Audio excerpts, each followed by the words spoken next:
Arlo Voss had grease under his fingernails that never fully came out anymore. He had stopped trying to clean it years ago. It was just part of him now, like the small scar on his left thumb from a slipped wrench, or the way he always squinted when he was thinking hard about something. Grease, scars, and silence. That was Arlo. Nothing more, nothing less. He worked the night shift at Kethra 9, a massive shipyard station floating at the edge of explored space. The station was enormous, a city built into metal and rock, full of ships being built, ships being fixed, and ships being torn apart for parts. Pipes ran along every ceiling. Steam hissed from vents at all hours. The floors vibrated constantly from the engines deep below. It was loud, hot, and never truly dark because the furnaces never went out. The Drakveth owned it all. They were an ancient species, tall, scaled, and proud. Their smallest adult stood nearly 3 meters high. Their wings, when spread, could block out the overhead lights entirely. Their eyes were gold and sharp, and they looked at most things in the universe the way a person looks at furniture. Useful, perhaps, but not worth much conversation. Humans fell into that category. There were about 400 humans on Kethra 9. They fixed pipes. They hauled cargo. They crawled into engine compartments too small for Drakveth bodies and rewired things that needed rewiring. They were good at that, getting into small, hot, dangerous places and making things work again. The Drakveth acknowledged this the way someone acknowledges a good tool. Quietly and without much feeling. Arlo had been on Kethra 9 for 6 years. He knew every corridor in his section. He knew which pipes groaned before they burst, which pressure valves needed watching, which engine panels were held together more by habit than by actual bolts. He did his work, kept his head down, and went back to his bunk when the shift ended.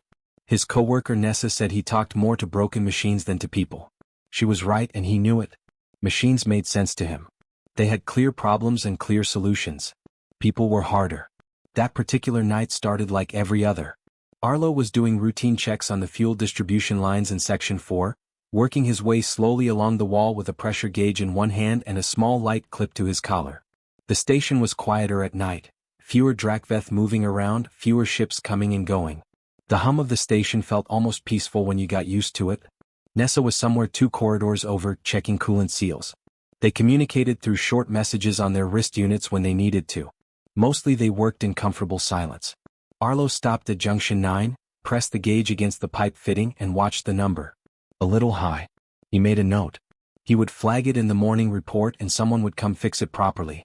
Not his job to repair it tonight, just to find it. That was the work. Find the problem. Write it down. Move on. He moved on. He had just reached the corridor that ran alongside Storage Block 7 when the world changed. The explosion was not the loudest thing he had ever heard, but it was the closest. It came from inside the block. A deep, heavy sound like something had been holding its breath for a long time and finally could not anymore. The floor shook. The lights above him flickered and went orange, which meant the emergency system had switched on. Then the alarm started. A long, steady sound over and over. Not the fire alarm, something bigger. The full station emergency tone. Arlo pressed himself against the wall as a second, smaller blast rolled through the floor under his boots. He could smell it now. Fuel. Hot metal. And underneath that, something sharper and darker that meant something was actually burning. The emergency doors came down fast. He heard them slamming into place all along the corridor, one after another, sealing off Storage Block 7 from the rest of the station. That was automatic. The system always sealed burning sections to stop the fire from spreading. Smart design. It saved the station every time. It also meant that whatever was inside the block was now locked in with the fire. Arlo knew what was in Storage Block 7. The Drakveth kept their hatchlings there during the work shifts. Young ones, newly hatched, too small to be anywhere else. The block was climate-controlled, padded, watched over by simple automated systems. The parents worked their shifts and came back at the end to collect their young. It was practical and safe. It had been safe until tonight. He could hear the Drakveth now, their voices coming from the far end of the corridor, deep and sharp and urgent. Adults, locked out by the emergency doors, unable to get through. The doors were solid. Designed to hold against pressure, heat, and force. Even Drakveth's strength would not move them once they were sealed. The system would not unlock them until the fire was confirmed out, and that could take a long time. A long time was too long. Other workers were moving away from the block. Arlo watched them go, a few humans moving quickly, heads down. Nobody wanted to be near a fuel fire. That was completely reasonable. Fuel fires were fast and cruel and did not care who you were. Arlo stood still. He stood still because he was listening. Underneath the alarm, underneath the distant shouting of the Drakveth adults, underneath the hiss and crack of something burning on the other side of the wall, he heard something else. It was small. It was very small. A sound like a child makes when it is scared and alone and does not understand why no one is coming. Not words. Not language. Just sound, pure and raw, the kind that goes straight past your ears and lands somewhere in your chest and sits there like a stone. Arlo looked at the sealed door to his left. There was a maintenance access panel beside it. A small side entry, used by workers to check systems inside sealed sections without fully opening the main doors. It was not meant for emergencies. It was narrow, poorly shielded, and opened directly into whatever was on the other side. He looked at it for about 3 seconds. Then he opened it and went in. The heat hit him first, a wall of it pressing against his face and hands the moment he stepped through. His maintenance suit was not rated for fire environments. It would offer him almost nothing. He had his breather, which would give him clean air for maybe 12 minutes if he was lucky, and the small light on his collar, and the tools on his belt that would be completely useless for any of this. He went anyway. The corridor inside was filled with smoke, thick and low, rolling along the ceiling in heavy dark waves. The source of the fire was further in, visible as an orange glow around the corner. He could feel it from where he stood. The floor was warm under his boots. He moved toward the sound. It took him longer than it should have because the smoke made it hard to see and the heat made it hard to think clearly, and twice he had to stop and press himself low where the air was slightly better. But the sound kept coming, that small, continuous, heartbroken sound, and he followed it like a thread. He found her near the back of the block. A hatchling. Tiny. She could not have been more than a few days old. She was pinned under a collapsed storage rack that had come down when the blast shook the room, one small wing bent at a wrong angle, scales darkened from heat, her golden eyes wide and terrified and fixed on nothing. She was crying. Arlo got down on his knees beside her. He started talking. He did not think about what to say, he just talked, low and steady, the way he talked to engines when he was working through a problem. Calm words. Simple words. It's okay. I've got you. You're all right. Over and over, while his hands found the edges of the rack and tested the weight. The hatchling stopped screaming. She looked at him. Her golden eyes found his face and stayed there, and for a moment the entire burning room seemed to go quiet around them. She made a small sound, different from before. Smaller. More like a question. Yeah, Arlo said quietly. I'm here. He lifted the rack. It was heavy, far heavier than it should have been for one person. His arms shook. Something in his back pulled hard and sharp. He held it long enough to drag her free with one hand, then let it drop. He pulled off his outer jacket and wrapped her in it, tucking her wings carefully and picked her up against his chest. She was warm. She was alive. He turned back toward the way he had come in. The corridor was worse now. The fire had moved while he was inside and the orange glow was closer. The ceiling groaned above him. Arlo held her tighter and ran. The fire was louder than Arlo expected. He had been near fires before, small ones, the kind that happen in shipyards when a wire burns out or a fuel line cracks and catches. Those fires hissed and popped. They were sharp and quick and usually over fast. This was different. This fire breathed. It pulled air toward itself and pushed heat outward in slow, heavy waves that pressed against his chest like a hand trying to push him back. The walls around him were hot to the touch. The ceiling above was dark with thick smoke that moved slowly, rolling over itself, looking for somewhere to go. The light from his collar cut through maybe 2 meters ahead before the smoke swallowed it completely. Arlo kept moving. He had the hatchling pressed against his chest, wrapped in his jacket, and he kept one hand under her and one hand on the wall to guide himself. The wall was warm. In some places it was very warm. He moved his hand away from those spots and kept going. She was quiet now. That was the thing that surprised him most. When he had first found her, she had been screaming, that raw, continuous sound that had pulled him through the smoke in the first place. But from the moment he had wrapped her up and held her close, she had gone still. Not limp. Not unconscious. So. Her small body rose and fell with quick, shallow breaths, and every few seconds he felt her shift slightly, adjusting herself against him as if she was trying to find the most comfortable position. She trusted him. He did not know why that hit him as hard as it did. She was a hatchling. She did not know him. She had no reason in the universe to trust a human mechanic she had never seen before. And yet she had looked at his face and made her decision, and now she was tucked against his chest like it was the most natural thing in the world. Arlo moved faster. The corridor ahead curved left, which he knew from memory. He had walked this section during maintenance checks many times, though it looked nothing like itself now. The storage racks along the walls were twisted and dark.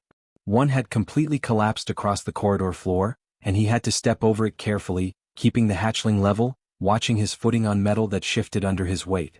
His breather was working. He could feel it pulling clean air from the small tank on his belt, filtering it before it reached him. 12 minutes of air, maybe a little more if he breathed slowly. He was trying to breathe slowly. It was harder than it sounded when everything around you was on fire and your hands were starting to hurt from the heat. He glanced down at the hatchling. Her eyes were open, watching his face. Gold, with thin dark pupils that had gone wide in the low light. She blinked at him once, slowly. He had no idea what that meant for a dragon. For a moment he wondered if she was frightened or in pain, or simply watching him the way young things watch whatever they have decided is safe. "Almost there," he said quietly. "Keep still for me." She made a small sound. Barely anything. More like a breath with a shape to it. He turned the corner. The ceiling here had partially come down, a section of paneling hanging at an angle, one end still attached, the other resting on the floor and blocking about half the corridor. Fire was moving along the far edge of it, slow and orange, eating at the insulation in the walls. The air here was worse. Even through the breather he could feel the heat coming in around the edges of the mask, drying out his throat. Arlo looked at the gap between the hanging panel and the wall. Narrow. Possible. He turned sideways, tucked the hatchling more firmly against his chest and pushed through. The panel caught his shoulder and scraped hard. Something pulled at the back of his suit. He pushed forward anyway, keeping his body between the hatchling and the hot metal, feeling the heat through his shirt on the side that was closest to the fire. He came through the other side and kept walking without stopping.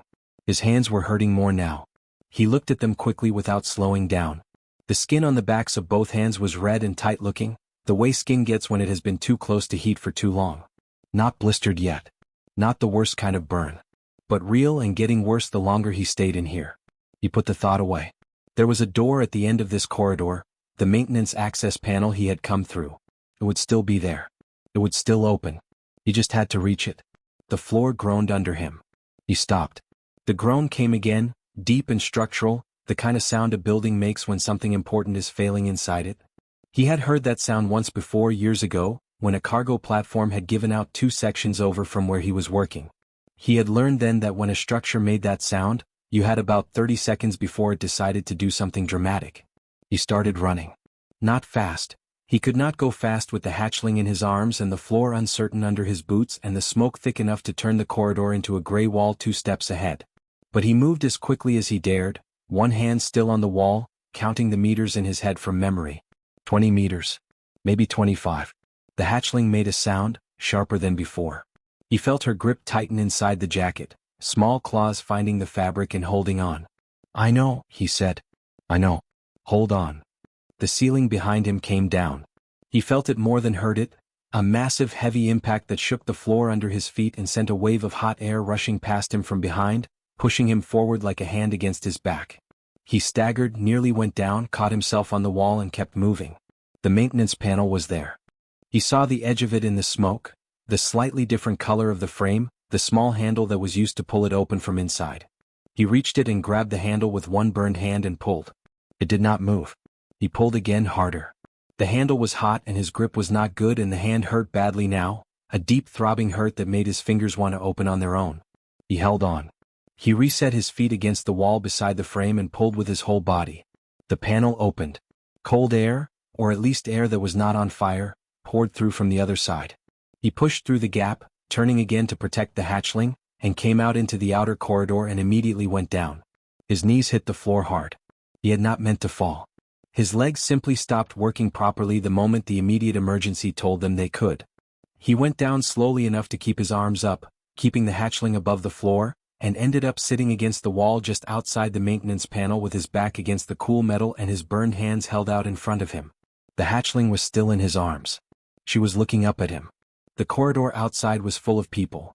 Drakveth adults pressing forward against the sealed emergency doors, workers who had stopped moving when they heard the ceiling collapse inside, Nessa somewhere to his left saying his name in a voice that was trying very hard not to sound as frightened as it was. But Arlo was looking at the hatchling. She had unwrapped herself slightly from the jacket, just enough to get one small foreleg free. That foreleg was now resting against the front of his shirt, tiny clawed toes spread open, pressing gently against him. Not gripping. Just touching. The way a very small child puts a hand on someone to make sure they are still there. Her golden eyes were steady on his face. He became aware, slowly, that the Drakveth in the corridor had gone completely silent. Every one of them. The sounds of the station continued. Alarms, the distant fire, the hiss of emergency systems. But the Drakveth themselves had stopped moving and stopped speaking and were standing very still, watching him. Arlo did not notice them. He looked at the hatchling who was looking at him, and he let out a long, slow breath that he felt like he had been holding since the moment he first heard her crying. "There you go," he said quietly. "You're okay now." She blinked once. That slow, deliberate blink. Then she made a small sound, warm and low, and pressed her foreleg more firmly against his chest, right above his heart. Behind him, the fire continued to burn. Around him, an entire corridor of ancient, proud dragon warriors stood in silence, watching a human mechanic with burned hands and a torn suit sit on the floor and hold their most precious thing like it was the most natural act in the world. Nobody moved. Nobody spoke. The hatchling had chosen. And somehow, without a single word being said, everyone present understood that something had just changed. Arlo did not remember being carried to the medical bay. He remembered the floor of the corridor.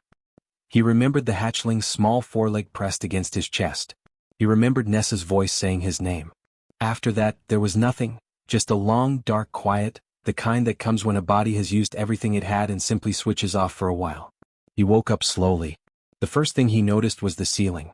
White panels, clean and flat, with long strips of soft light running between them. Medical bay ceiling.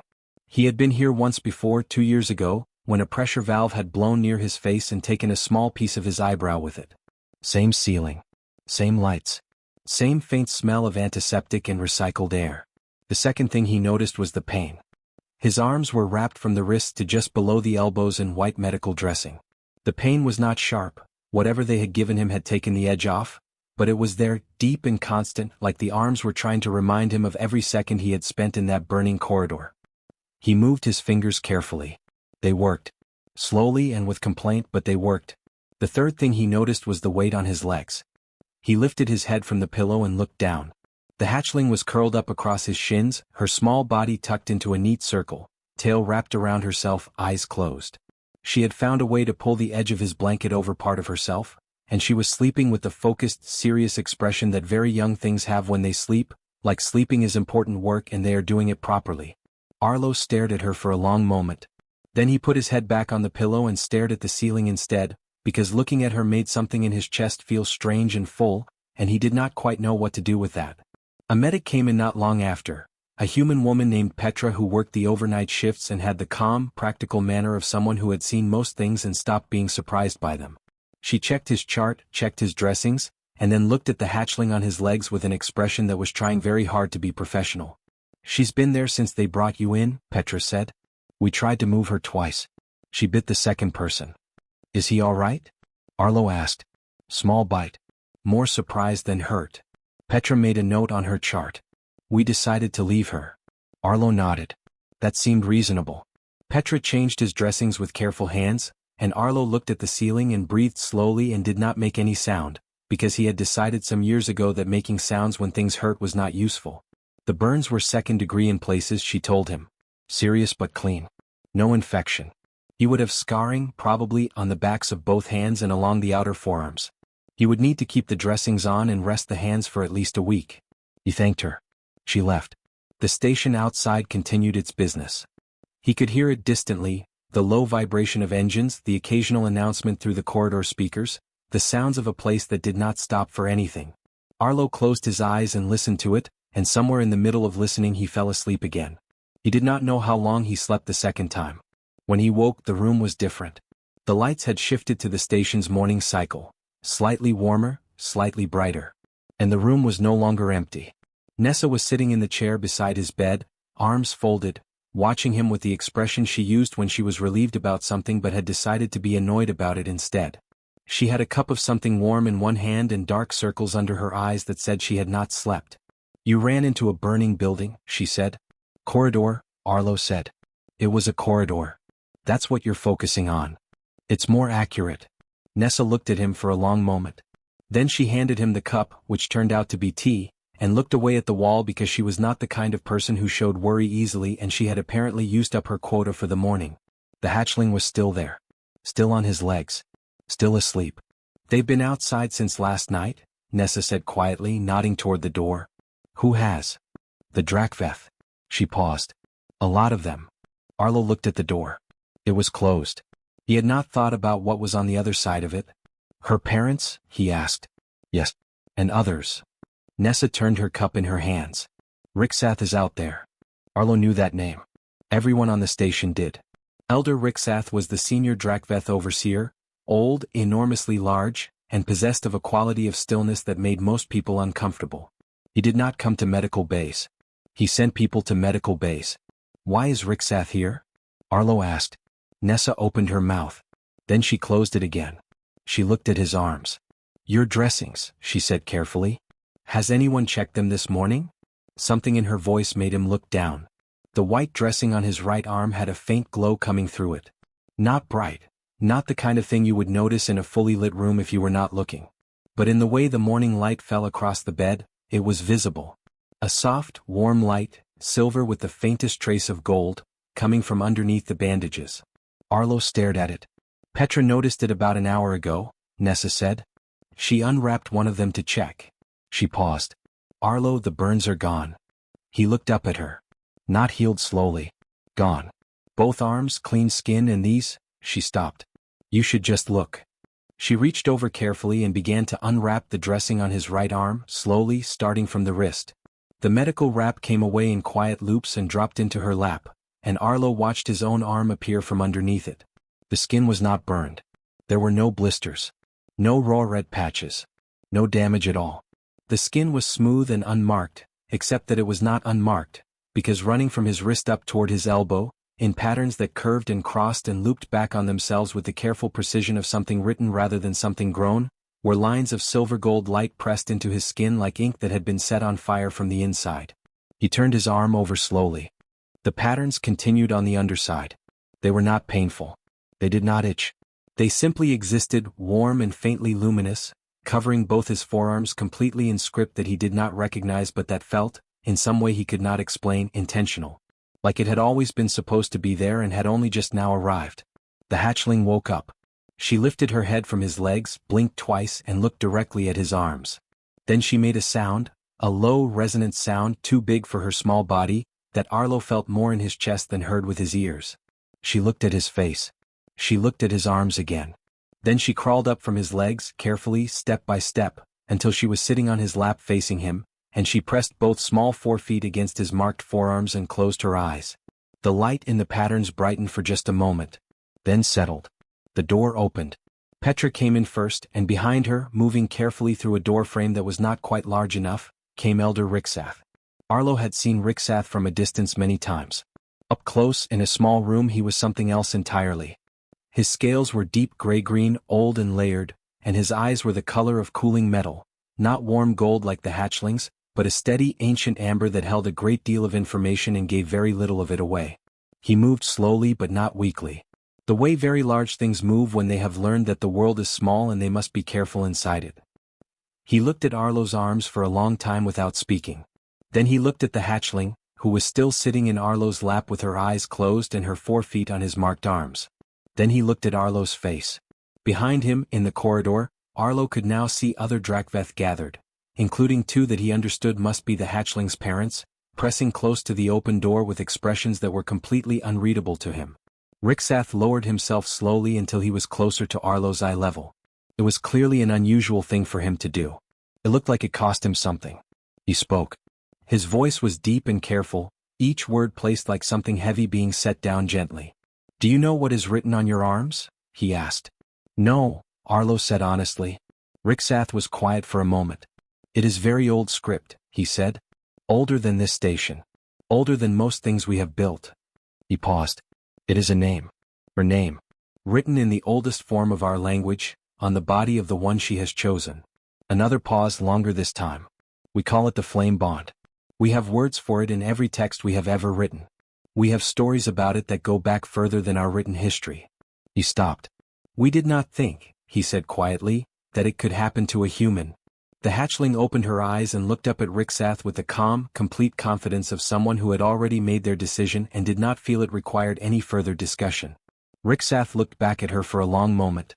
Then, slowly he looked at Arlo again, and in his ancient amber eyes there was something that had not been there before.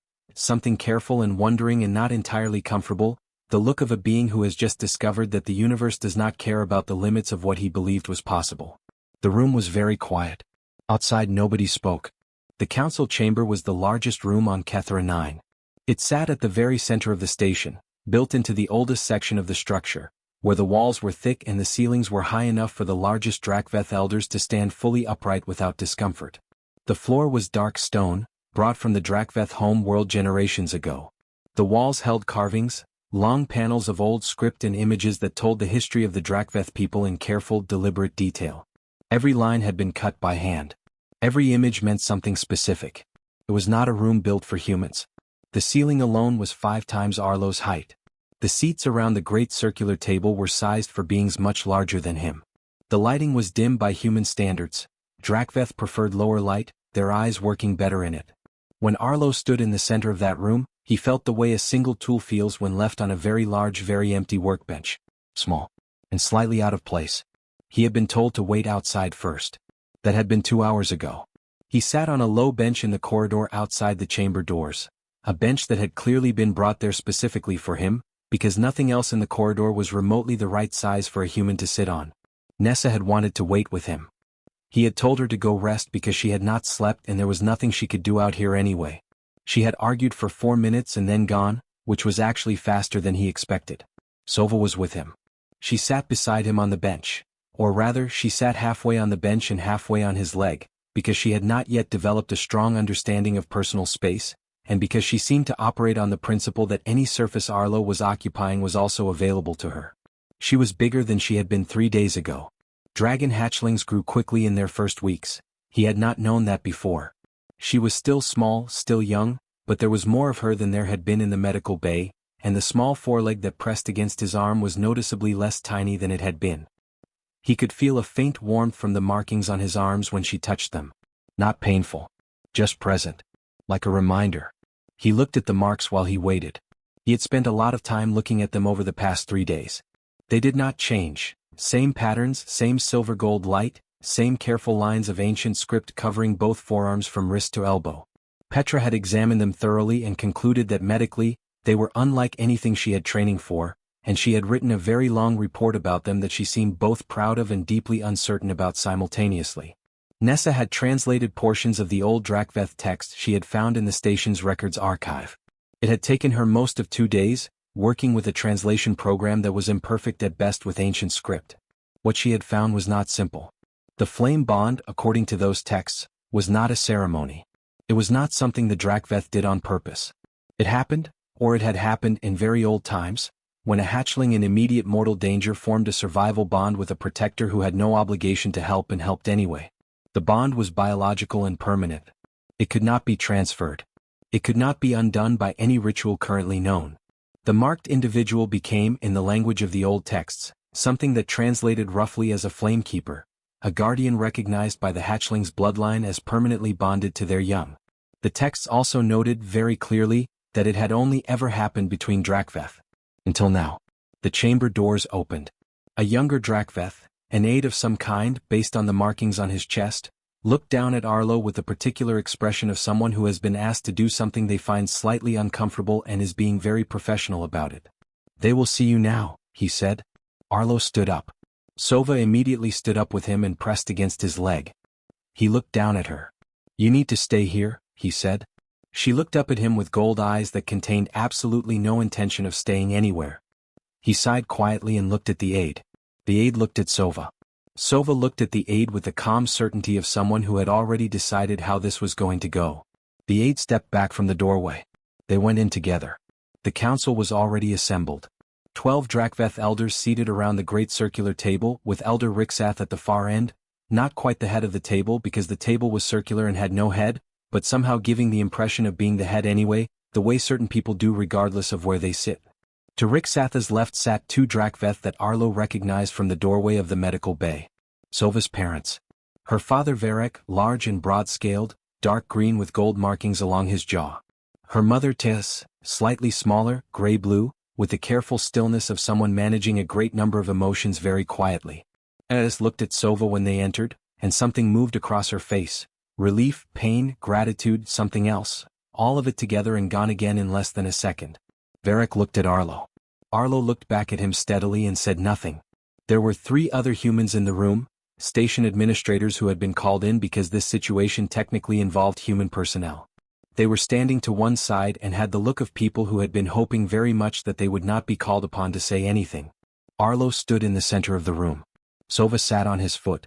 An elder named Dross, Nessa had told him the names, he had memorized them, spoke first. Dross was old, heavily scaled, and had the manner of someone who had been making decisions for a very long time and was not interested in changing how he did it. You understand, Dross said, looking at Arlo the way someone looks at a complicated problem written on a wall, that what has occurred is without precedent. I've been told that, Arlo said. The bond on your arms is real. We do not dispute this. Dross paused. We dispute whether it should be permitted to remain. The room was quiet. There is a ritual, Dross continued. Old. Rarely used. It was designed for cases where a flame bond formed under circumstances that were considered. He chose his next word carefully, unsuitable. Severs the bond. It is not without cost to the hatchling, but the cost is manageable. She would recover. Arlo looked at Sova. She was looking up at the elders with the focused, unimpressed expression she had begun to develop for situations she did not like. And you want to do this ritual, Arlo said. It was not quite a question. Some of us believe it is the correct path, Dross said. A human carrying the flame bond of a Drakveth hatchling creates complications that extend far beyond this station. There are factions outside Kethra 9 who will view this as an insult. There are laws and traditions that have no framework for this situation. Another elder spoke, Sen younger than Dross, sharper. The bond also grants you legal standing under our oldest codes. Rights and protections that were never intended for a human being. You would have claims that. I don't want claims, Arlo said. Sen stopped. I don't want rights or standing or protections, Arlo continued in the same flat, quiet voice he used when explaining a mechanical problem to someone who had been overcomplicating it. I'm a mechanic. I fix engines. That's what I came to this station to do. The chamber was silent for a moment. Then explain to us, Rixath said from his seat, speaking for the first time since Arlo had entered, why you went into that block. Every elder in the room looked at Arlo. The 3 human administrators looked at him. Varric looked at him. Alice looked at him with her careful, contained expression and her hands very still on the table in front of her. Arlo thought about it for exactly as long as it took him to understand that there was nothing complicated to think about. I heard a child crying, he said. I went in. That's all. The room did not react immediately. It absorbed the words the way thick walls absorb sound, slowly, completely, without giving any of it back. The elders who had been preparing further arguments did not make them. Dross, who had clearly come into this chamber with a structured position and the intention of delivering it, said nothing. Sen looked down at the table. Rixath was still. It was THYSS who moved first. She did not speak. She simply reached across the table and placed one large, scaled hand flat against the stone surface, and looked at her daughter sitting on the floor on a human mechanic's foot, and closed her eyes for a moment. Varric's jaw was tight. He was looking at Arlo with an expression that was working through several things at once. Pride, discomfort, debt, something that a person who had spent his whole life in command feels when he encounters something he cannot rank or file or fit into any category he already has. Dross tried again.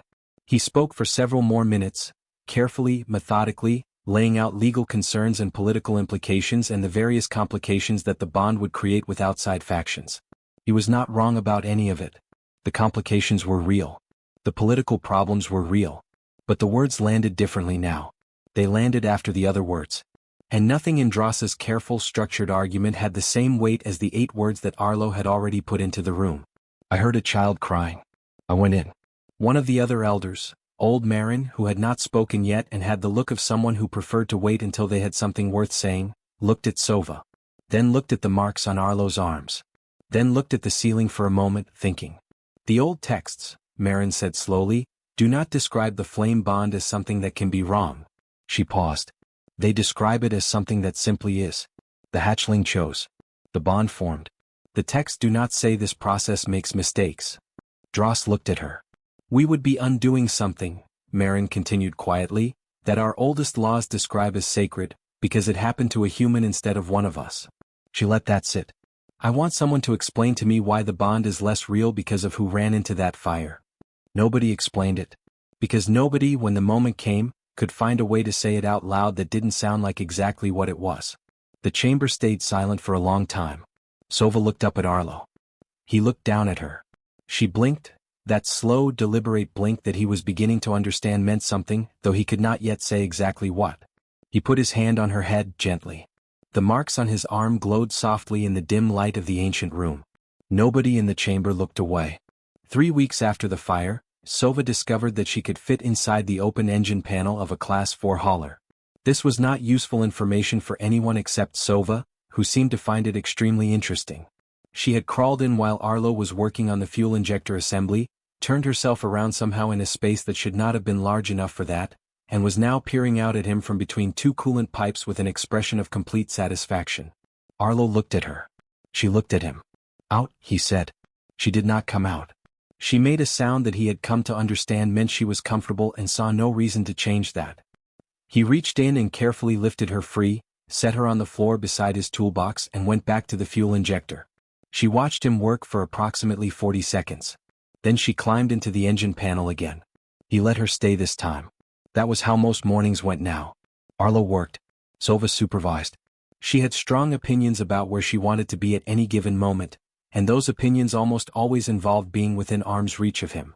She slept near his bunk at night, not in it because she had tried that once and the result had been that Arlo spent the night on the floor, which was not acceptable. She had her own sleeping area now, a padded section in the corner that the station had provided, and she used it, but only after pressing her nose against his arm for a long moment each night, as if checking that he was still there before she committed to sleep. She was bigger. That was the thing that still caught him off guard sometimes. 3 weeks ago she had fit against his chest with room to spare. Now she came up to his knee when she stood beside him. Her wings, which had been small and singed when he found her, had healed completely and were beginning to develop the thick, layered structure of adult Drakveth wings, still soft, still growing but unmistakably real. Her scales had deepened in color from the pale, almost translucent shade of a newborn to a rich dark copper that caught the light when she moved. She was going to be large. He could see it already in the way she was built, the broad chest, the strong legs, the neck that was thickening week by week. Right now she was the size of a large dog. In a year, based on what Nessa had read in the text, she would be larger than Arlo himself. He tried not to think too far ahead about that. What he thought about instead was the work, because the work was always there and always made sense. He had been given a modified schedule, still mechanics, still the same section, but with adjusted hours that allowed him to stay near Sova during her earliest weeks. Nobody had officially explained this to him. It had simply happened, the way several things had simply happened since the night of the fire, quietly and without announcement. The other Drakveth on the station treated him differently. Not warmly, that would be too strong a word. But differently. Where before they had looked through him the way people look through furniture, they now looked at him. Some with curiosity. Some with something that he thought might be respect, though it was hard to be certain because Drakveth expressions were not easy for him to read. A few with something less comfortable. A wariness, a careful distance, as if they had not yet decided what category to put him in and were not ready to commit. He did not push it. He went to work. He fixed engines. He came back. He let Sova climb into places she should not be climbing into. It was a Thursday morning. The station ran on a standard 7-day cycle, when Varric came to the workshop. Arlo heard him before he saw him. Varric moved quietly for a large Drakveth, but the floor still registered the weight, a faint vibration that reached Arlo through his boots a few seconds before the shadow fell across the workshop entrance. He looked up from the panel he was working on. Varric stood at the entrance. He was not in his commander's uniform, the formal chest piece and rank markings that Arlo had seen him wear in the council chamber. He was wearing something simpler, plainer. He looked, in some way that Arlo found difficult to define precisely, less like a commander than usual. He looked like a father who had come to say something difficult and was not sure how to start. Sova's head came up immediately. She made a sound, warm and immediate, and moved toward him, and Varric lowered himself slightly so she could press her head against the side of his jaw. He closed his eyes for just a moment. One large hand came up and rested on her back and he stayed like that for a few seconds, completely still. Then he looked at Arlo. "May I come in?" he asked. In 6 years on the station, no Drakveth had ever asked Arlo's permission to enter a space. He nodded because he did not know what else to do. Varric came in and stood across the workbench from him. Sova wound her way back to Arlo's side and sat, looking between the two of them with the bright, interested attention of someone watching something important and knowing it. Varric was quiet for a moment. He looked at the workshop, the tools on the wall, the engine parts laid out on the bench, the small sleeping pad in the corner, the marks on Arlo's arms that were always visible now because Arlo had stopped bothering with long sleeves. "She eats well?" Varric asked. "Very well," Arlo said. "The station nutrition team put together a feeding plan. She's eating 6 times a day." Varric nodded slowly. "She is growing faster than average. The medics told TSS this. It is a good sign." He paused. "TSS wanted to come today also. She felt it would be better if I came alone first." Arlo waited. "I came to say something," Varric said, and then stopped and started again. "I have said thank you already. After the medical bay. I said the words." He paused again. "I have been thinking since then that the words were not enough. That there are no words that are actually enough for what you did. And I am a being who has spoken many words in many important situations, so that conclusion means something to me." Arlo said nothing. He was not good at receiving this kind of thing and he knew it. "I also came," Varric continued, "because the High Drakveth Conclave has been in communication with Rixath about your situation. They have reviewed the evidence of the bond. They have reviewed the text. They have spent 2 weeks in formal discussion." He met Arlo's eyes directly. "They have reached a decision." He reached into the plain covering he was wearing and brought out a flat case, dark and slim, and set it on the workbench between them. "Full formal recognition," Varric said. "Flame-marked status acknowledged by the Conclave. Legal standing under Drakveth oldest codes. The rights and protections that come with it. Recognized on every station and world where our law holds." He paused. "It is not a small thing.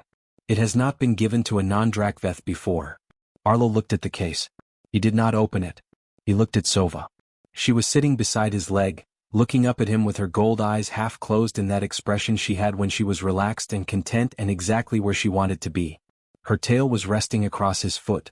She was warm against his leg the way she always was, a constant small warmth that he had gotten so used to in 3 weeks that he noticed when it was absent. She blinked. Slow and deliberate. He thought about what it would mean. Not the rank, not the legal standing, not the politics of it. He thought about what it would mean for her. The protections it would give her. The framework it would put around the bond so that no one could come later and call it illegitimate. The foundation it would build under something that was already real, already permanent, already as solid as anything he had ever known, but that existed in a legal and political world that had not been built to hold it. He thought about a tiny hatchling looking at his face in a burning room and deciding, in that moment, that he was safe. He picked up the case. "All right," he said quietly. "For her." Varric's jaw moved. It was a small movement, almost nothing. But Arlo had been around enough large, contained beings to recognize what it looked like when one of them was working to keep their expression steady. "There is something else," Varric said after a moment. His voice had changed slightly. Still calm, but underneath the calm there was something tighter. Arlo looked up at him. It was Nessa who actually told him, because she appeared in the workshop entrance at exactly that moment, slightly out of breath, with her tablet in her hand and the expression she wore when she had found something in a database that she wished she had not found. She looked at Varric. Varric looked at her.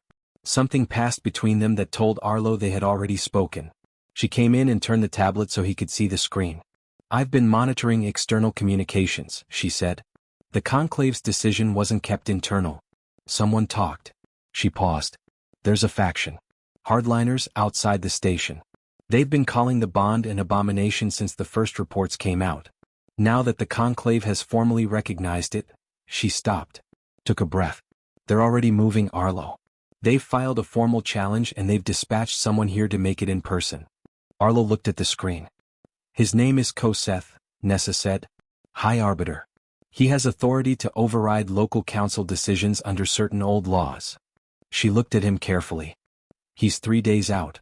The workshop was quiet. Sova had gone still beside Arlo's leg. She was looking at Nessa's tablet with her gold eyes sharp and her ears, small still but expressive, pressed flat against her head. As if she understood the shape of what was coming even if not the details. Arlo closed his hand around the flat case. He looked at the marks on his arms. Silver gold, steady, warm. He looked at Sova. She looked back at him and whatever she saw in his face seemed to be enough, because her ears came up slowly and she pressed herself more firmly against his leg and let out a long, slow breath. 3 days. Arlo set the case down on the workbench, picked up his wrench and went back to work. There was still an engine to fix. Koseth arrived on a Tuesday. He came on a private transport that docked at the station's senior berth, a berth usually reserved for conclave officials and high-ranking visitors. The ship was dark-hulled and long, and it moved into the dock with the slow, deliberate confidence of something that was used to being given space. Arlo was in his workshop when it docked. He knew it had arrived because Sova told him, not in words, but in the way she went still beside his workbench and turned her head toward the outer wall, ears flat, eyes sharp, every scale on her neck rising slightly the way they did when she sensed something she did not like. He set down his wrench and looked at her. She looked at the wall. "I know," he said quietly. He picked the wrench back up and finished tightening the bolt he had been working on, because the bolt still needed tightening regardless of who had just docked, and because finishing small things before large things happen was the only way he knew how to stay level. Then he cleaned his hands on his work cloth, which did not make them clean but was a habit, and he waited. Nessa came 20 minutes later. She did not knock, she never knocked, but she came in more quietly than usual and stood just inside the entrance with her arms folded and her face doing the thing it did when she was worried and had decided that showing it clearly would not help anyone. "He's gone to the council chamber first," she said. "Meeting with Rixath and the full elder panel. His credentials give him authority to convene a formal review." She paused. "He brought 3 aides and 2 legal witnesses. He came prepared." "What does he want specifically?" Arlo asked. "The severance ritual. He's filed the formal request already before he even docked." She looked at Sova. "He's calling the bond a contamination of Drakveth bloodline tradition. Says the conclave recognition was granted without proper review of the historical legal codes." Another pause. "He's not wrong that there are old codes that could be read his way. He's found the right language. He knows what he's doing." Arlo nodded slowly. He looked at Sova. She was still watching the wall, but she had moved. She was now standing directly beside him, her shoulder pressed against his leg, solid and warm and present. She was big enough now that the top of her head came to his hip. He put his hand on her neck without thinking about it, the way you put your hand on something that is yours and that you want to reassure. She leaned into it slightly. "When do they want me there?" he asked. "An hour," Nessa said. "Maybe less." He nodded again. He looked down at his jacket hanging on the hook by the workbench. It was his work jacket, old, dark, marked with grease and carbon scoring and a small burn on the left sleeve from a wire that had gone the wrong way 3 months ago. He had a cleaner one in his bunk room. A proper one. He took the work jacket off the hook and put it on. Nessa watched him do this and said nothing. She understood him well enough to know that it was not carelessness. It was something else. They walked to the council chamber together, the 3 of them, Arlo, Nessa, and Sova moving at Arlo's left side with her head up and her steps deliberate. Workers in the corridors stopped and watched them pass. A few Drakveth stood back to let them through without being asked. Nobody spoke to them. The chamber doors were open when they arrived. Koseth was already inside. He was larger than Arlo had expected. Larger than Varek, larger than most Drakveth Arlo had seen on the station. His scales were black with a deep blue undertone, the color of deep water, and they were immaculate. Not a scratch, not a mark, the scales of a being who had not been in anything difficult or dangerous for a very long time. His eyes were pale, almost colorless, and they moved across the room with the practiced efficiency of someone who was used to assessing situations quickly and had already assessed this one. He looked at Arlo when he entered. Not at the marks. Not at Sova. At Arlo's face first, the way someone looks at a problem they have already solved in their head and are now simply confirming in person. The council was assembled, all 12 elders, Rixath at his usual position. Varek and Tvss were present, standing to one side rather than seated, which Arlo understood meant they were there as Sova's parents rather than as council members. As looked at Sova the moment she entered, and her hands, folded in front of her, pressed together slightly tighter. Varek looked at Arlo and gave him one small nod. Arlo stood in the center of the room. Sova stood beside him. Koseth began without introduction. He spoke for a long time. He was good at it. His voice was deep and measured and he used the old formal Drakveth speech patterns that Nessa had told Arlo carried extra legal weight in council settings. He cited codes. He cited historical precedents. He cited the specific passages in the old law that defined the conditions under which a flame bond could be formally challenged and severed. He was thorough and he was precise and not one word he said was wasted. The chamber listened. When he finished, he looked at Arlo with his pale eyes and said, in plain common language so there would be no misunderstanding, the ritual will remove the marks. The hatchling will experience discomfort during the process and some degree of lasting sensitivity, but she will recover fully. This is the cleanest resolution available. The room waited. Arlo was quiet for a moment. He looked at Sova. She had been still during Kasatha's speech. Unusually still, the kind of deliberate stillness that Arlo had come to recognize as her version of paying close attention.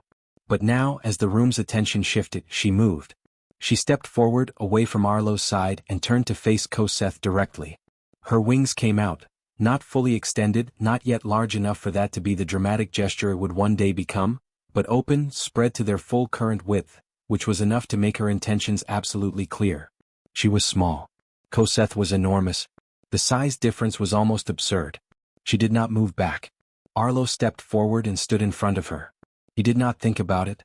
It was the same impulse that had taken him through the maintenance panel and into the burning corridor, the same thing that operated before the thinking started, the part of him that simply moved when something needed to be placed between a child and harm. He stood between Sova and Koseth with his grease-stained jacket and his burned hands and his marked arms visible below his rolled sleeves, and he looked up at the High Arbiter and he spoke. "I don't know all your laws," he said. "I don't know the old codes or the formal language or the correct way to stand in this room." He kept his voice flat, and even the way he kept it when he was explaining a technical problem. No heat in it, just the facts laid out clearly. "What I know is that a child was crying in a fire and I went in. That's how these marks got here. I didn't ask for them. I didn't know what they were. I went in because she was crying and no one else was going in." He paused for just a moment. "I earned this mark. Every burn that's under it I earned. And I will not stand here and let you hurt her to take it back." The chamber was completely silent. Koseth looked at him for a long moment. Something moved behind those pale eyes, not agreement, not softness, but something that had not been there before. The slight, involuntary recalibration of someone who prepared for many responses and did not fully prepare for this one. Then the marks on Arlo's arms blazed. Not the gentle silver-gold warmth he had grown used to, this was bright, sudden, and total. Both arms, from wrist to elbow, burning gold-white in the dim chamber light, the ancient script standing out sharp and clear and complete. And then, on the section of his right forearm where the patterns had always seemed slightly unfinished, a gap in the script that Nessa had noticed early on and marked in her notes, new lines appeared. Slowly, visibly, as if being written by a careful hand, the final portion of the script completed itself, joining the existing patterns and closing the gap that had been there since the night of the fire. Every elder in the room saw it. Koseth saw it. Rixath stood up from his seat, slowly, fully, his enormous frame rising to his complete height, which he rarely did in the chamber. He looked at Arlo's arms for a long moment. Then he looked at Koseth. "The bond has completed itself," Rixath said. His voice was very quiet and very final, the voice of someone who has made a decision and is simply informing the room of it. "In the presence of a formal challenge before legal witnesses in this chamber." He paused. "The old codes you cited, Arbiter, also contain a passage you did not cite. A completed bond, witnessed formally, cannot be challenged further. Not by any authority." He let that settle. "The bond stands." Koseth was still for a long moment. Then he gathered his documents and left. He did not argue. He did not make a speech. He simply left, his aides falling in behind him, and the sound of his footsteps faded down the corridor and disappeared. The chamber let out a breath it had been holding. Varric made a sound, low, rough, quickly controlled. Nessa pressed one hand over her eyes for just a moment and then straightened and was composed again. Several of the elders began speaking to each other in quiet voices. Marin, who had spoken in Arlo's defense at the first council meeting, caught his eye and gave him a very small nod. Sova pressed her head against the back of Arlo's knee. He reached down and put his hand on her. The marks were fading back to their usual gentle warmth, the new lines now sitting settled and permanent alongside the rest, the script finally whole. He looked at it for a moment. Then he straightened up. "Are we done?" he asked Rixath. Rixath looked at him with his ancient amber eyes, and in them was something that had been growing since the morning he had stood in the medical bay doorway and looked at a sleeping hatchling on a human mechanic's legs. Something that had no clean word in any language Arlo knew, but that felt something like recognition. "Yes," Rixath said. "You are done." Arlo nodded. He turned and walked out of the chamber with Sova at his side. Nessa was waiting in the corridor. She took one look at his arms, at the completed script, at his face, and she laughed. A real laugh, sudden and bright, the kind that comes when something has been tightly wound for days and finally releases all at once. She pressed a cup of coffee into his burned hand and shook her head and kept laughing. He took the coffee. It was warm and slightly too strong the way she always made it. They walked back to the workshop, Arlo, Nessa, and Sova, through corridors where workers stopped and watched and said nothing. He hung his jacket back on its hook. He picked up his wrench. Sova curled herself into the space beside the workbench, tucked her tail around her feet, and watched him with half-closed golden eyes. The station hummed around them. Engines needed fixing. Pipes needed checking. The night shift would come, and then the morning, and then the work would continue the way it always did. Arlo was a mechanic. He was also, written in gold across both his arms in the oldest language his galaxy had ever produced, something that had never existed before him and would never be exactly replicated again. He didn't think about that part much. He had an engine to fix,